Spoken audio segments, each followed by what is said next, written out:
Well, we've talked about Star Trek. We pitched it. We fixed it. We've loved it. We're going to love it some more because we ran long. So cue that intro.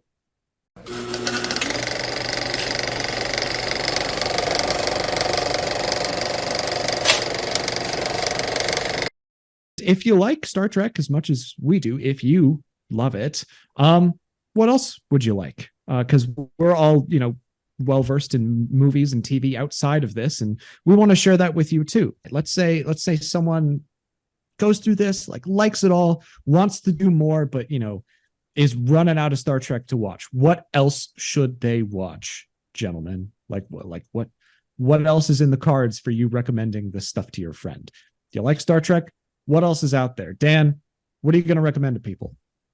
Yeah, I have two different ones, but I want to talk about one that you may not have heard of. It is a show called Travelers. It's a Netflix show. It was only on for 3 seasons. It was made in Canada, and then Netflix picked it up. It is fantastic, great sci-fi, and it does two things that I think Star Trek does really well. One is time travel, and the second is big moral questions. And so the basic premise is that people from the future are sent back in time, not their bodies, but basically their soul is sent back in time into another person's body moments before that person's death. And then, so like, let's say you're about to get hit by a bus. They know that you're about to get hit by a bus. They send back your soul into that person's body so that you stop, the bus goes by, and then now you're working to make the future better. The five main characters are phenomenal. They have absolutely like so much depth and character work, and it's so good. One of them is sent back into the historian who knows everything, who remembers everything, who knows everything from who's going to win what sporting event so that they can make money and survive and complete these missions, to do this stuff, to these big crazy events. He's sent back moments before this person dies of a heroin overdose, and so now he's dealing with a heroin addiction that he did not plan on dealing with. Somebody else is sent back into the team doctor is sent back into the body of someone who's mentally challenged and is starting to realize that the body that she is in cannot support her intellect and her mind. The moral questions of it are so good, and they do such a good job of exploring them. Like, what is the moral kind of conundrum for being sent back into somebody's body? You basically kill them. And yes, they're about to die, and they know that in the future, but how does that play out? How do you handle knowing everything that's going to happen? Yes, you're trying to make the future better, and so you can only affect certain things, but if you knew that something terrible was going to happen, how would you affect it? It is so good. The time travel, the time paradox stuff is explained so incredibly well. I don't even think I'm doing a great job of selling it, but please go watch it. It is absolutely phenomenal. It's only 3 seasons, but I think if you like Star Trek, and if you like the time paradox stuff, and if you like the big moral questions and conundrums, you will enjoy this show. It sounds a lot like Quantum Leap, starring Scott Bakula of Enterprise fame. Quantum Leap, he goes back in time and jumps into people's bodies, and instead of like changing the future in big ways, like, makes their lives a little bit better. And that's one of my favorite shows ever. So yeah, I'll check this thing out. What was your other one? My other one is The Expanse, which is so good. It is humanity in the future. And it's a war between Earth and Mars. So humans have settled Earth and Mars and the belt, and there are all these kind of different warring factions. It is so phenomenal, so well done. And the books that it is based on by James S.A. Corey, phenomenal as well.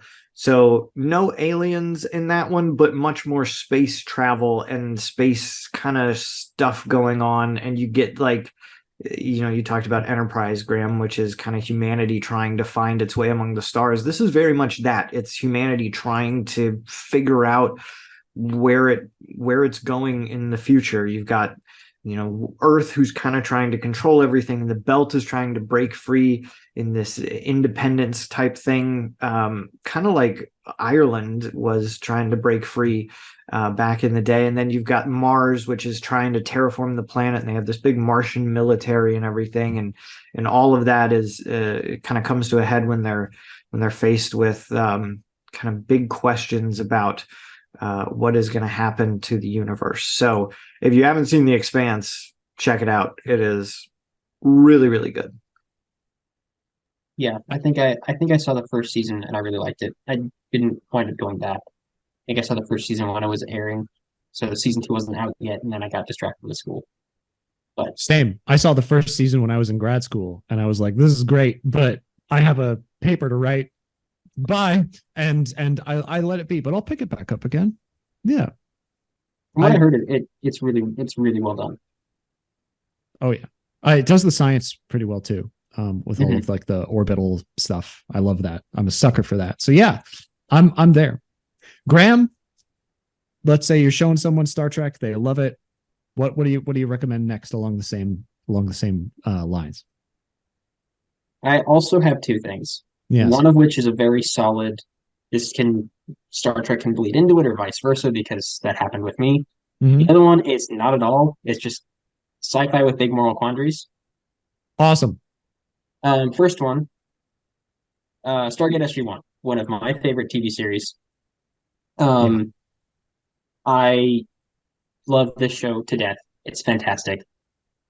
Um, it does the big sci-fi stuff, time travel, wormholes, aliens, Yeah. all really well, while feeling like a science fiction show that could actually take place. Because for most of the first few seasons, the science is pretty believable as to how we get from point A to point B. After Mhm. that, the science jumps the shark, but it's still fine because, hey, Earth has starships now. That's fun. The U.S. Air Force is bankrupting itself to build stuff in Nevada. That's fun. We like that. Yeah. But Um, yeah, that's a solid pick. Chevron it's 7 really, locked. It's yeah, very mhm. Here's it's I really fun. It's It's got so some, good because it is Star Trek like goes off to these different worlds, and like Nate alluded to earlier, like, oh, now this is the world where this happens and this happens, and it doesn't make sense in Star Trek that humans are kind of all over the place and look and act different. But in Stargate, it's fantastic. It's so good to do yes, that and to go to these different worlds and to see those different cultures and everything and to have a fun little adventure and then come home. Yeah, yeah. I can't agree with you more. For the audience, the initial premise of Stargate SG-1 is that there's this thing called the Stargate, which opens wormholes. Stargate SG-1 is a sequel or a follow-up series to Stargate, the film, um, in which they think the Stargate can only go to one specific planet. It can actually go to many, many planets, and there's a parasitic alien race called the Goa'uld that came to Earth, took humans off of Earth, and pretended to be gods. They have names like Apophis, Ra, um, Chronos is one. There's a whole bunch. Ball is a big antagonist at the end. Um, so you have actual human civilizations that have kind of persisted because the gods of those civilizations have just been coming back every now and again for the last 2 millennia. But also civilizations that are untouched, but they're still human. Like most of the people you meet in the series are humans from Earth.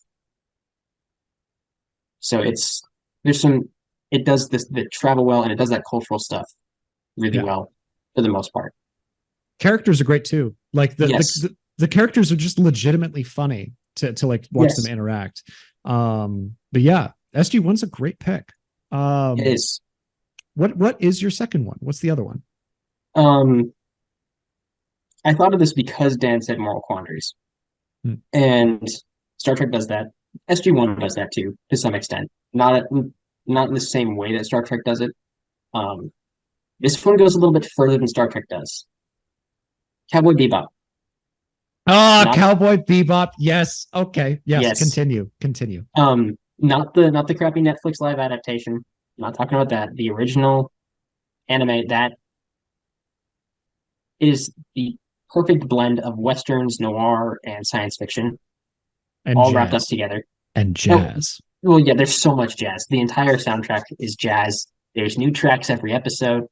Um, I've been driving around at work, and sometimes Bad Dog No Biscuits, which is from like the third or fourth episode, is Mhm. playing in the car. Like it's the series is great. It has a lot of really fun stuff, a lot of really creative. Like there's one episode where that Bad Dog No Biscuits is from, where they have to, like the main characters wind up rescuing accidentally this super intelligent corgi It's for, genetically engineered genius corgi. Yeah, it's yep, yeah. who got stolen because the main characters are bounty hunters who never wind up actually getting the marks ever. They always seem to be failing. Um, the mark of the episode stole the corgi, so they're trying to get him, and they wind up saving the corgi instead of catching him, which is just a hilarious turn of luck for them. Um, but by like the latter half of the series, there's a whole bunch of really interesting and serious moral quandaries. Like one of the characters wrestles with he used to be a detective. He wrestles with his partner betraying him to a syndicate, and his wife being in on it and knowing what was going on. One of them was cryogenically frozen because she had an incurable disease that became curable, but then she was mounted with all this debt from being cryogenically frozen for so long. Like, there's a lot of, and those are just some of the things. Which that's the opposite of an episode of Next Generation where there's a bunch of cryogenically frozen people in the future, and one of them is like, "How's my business holdings?" And you know, anyway, but continue. Yeah, yeah. And that's not even touching the main character Spike's stuff, who used to be involved with said syndicate and tried to get out, and that went poorly. Mhm. Um, it's a very depressing watch towards the end. So like I can't recommend it as easily as I recommend SG1 because you have to be in the right headspace to watch the whole thing. But the beginning episodes are really, really fun and really, really silly. It I it does both really well. Yeah, I have seen it all through once. Dan, I don't know if you've ever seen this. It's a cartoon Nope, show from the late 90s. never. Your closest point of reference, Dan, is probably Firefly. Yes. They're Yes. ragtag smugglers, bounty hunters on this ragtag rundown ship who never have any money. And Firefly takes a lot of inspiration from it because it's before then. But yeah, it's a really fun Yes. show. And there's Yes. cool sci-fi stuff and jazz and moral quandaries. I'm there. Cowboy Bebop is a good is a you wouldn't think of it, but it's a good recommend. I like it a lot. Yeah. Yeah. I think that's great. All So, right, children. Nate, how many do you also have two? You kind of have to because we both had two. Do you have two? No, I don't. I didn't think of two. I thought of four. But no. So worry not. I'm not going to waste your time with a whole bunch of explanation on each one because some of them are just fun. The main one that I have to recommend, which I'll talk about a little bit more, is a movie called Master and Commander: The Far Side of the World, or Far End of the World, or something like that. But most people just remember it as Master and Commander. It's a naval movie from like the 1600s about an English boat captain. 1600s. No, it's that's the setting, but very good. I saw that. That was a joke. That was good. It's about this English boat captain who's fighting the French, and his like closest confidant on the ship is, and he's played by that guy from the Russell Crowe. Yeah, and then his closest confidant on the ship is the ship's doctor and scientist, and they're sailing around South America and fighting the French, on these far-reaching territories and all this kind of stuff. And you watch it, and you're like, this is just Star Trek in 16th century sailing ships. The relationship between the two main characters is just Kirk and Spock, and it is absolutely delightful. It's got something for everyone. It's this big sweeping epic action film, but the character work is pretty darn good. It's not perfect. Came out in 2003, I think. Look me up, correct me in the comments, but it's basically Star Trek on the high seas, which is fantastic. And then the other larger one, before I get into the jokey ones, even though this is a comedy, is a movie that I'm surprised neither of you mentioned, called Galaxy Quest. Yeah. Which Oh man, like if you want to have fun making fun of Star Trek, Galaxy Quest is for you. The plot, roughly, very quickly, is that there's these characters, there are these people, these actors who used to be on a Star Trek-esque show called Galaxy Quest, and they just kind of are washed up and they go to conventions now. But this actual alien species that saw the show thinks that they are really these space heroes, and they make a replica of the ship from the old show that actually works, and they're in some kind of crisis, and they get these TV actors to come up to space and fight in their war. It's brilliant. It's Tim Allen's the main guy, Sigourney Weaver's in it, but the best character is the guy who's basically Spock, played by Alan Rickman, who wants to be a Shakespearean like proper actor, but he keeps having to say this line from By the this show that hammers he of was in. Acnar, I will avenge thee. Yeah, something like that. It's very funny. Galaxy Quest is great. And then my other two are just real quick, like 2 sentences about each, because I just think they're fun.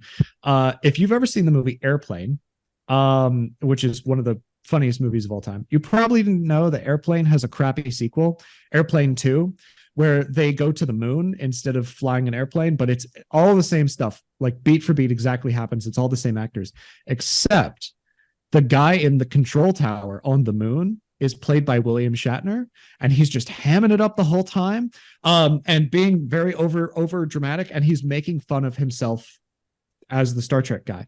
Yeah, there's like he's absolutely freaking nuts in this movie. He's like, they're like, what do you want to do, sir? And he's like, I want a 6-foot trench dug around the base, fill it with gasoline. I also want a complete file on everyone who's seen The Sound of Music more than 4 times. It's just lovely. It's funny as hell.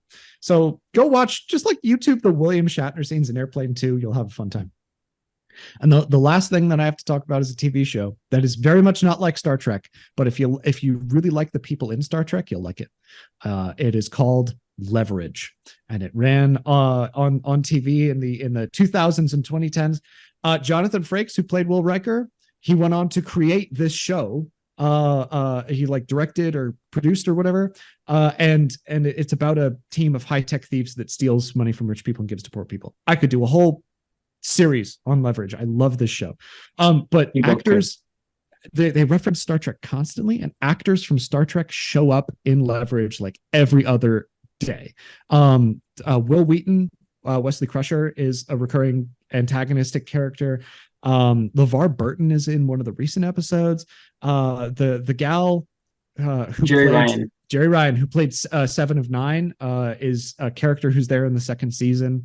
And there are a couple of other Star Trek bit actors that show up in Leverage. So if you want to have a fun time, I'd recommend Leverage in general. And I know that you both like it, but it's if you want to like see Star Trek people out of their element a little bit, it's great. It's a fun show. Those are my 4. That's a lot to talk about. We don't have to talk about the dumb ones at the end, but that's if I was gonna like go absolutely ham on showing Star Trek to people, that's what I'd do. Yeah. What do you think? What do you think, guys? Graham, I'm gonna let you take this one first. I mean, those are all great. I think you've talked about Master Commander with me before. Ironically, you weren't the first person to recommend it to me, which you would expect given how much you watch movies. One of my Greek professors actually recommended it to me. But that just sounds like a blast. Same thing with Galaxy Quest. Like those are both really solid.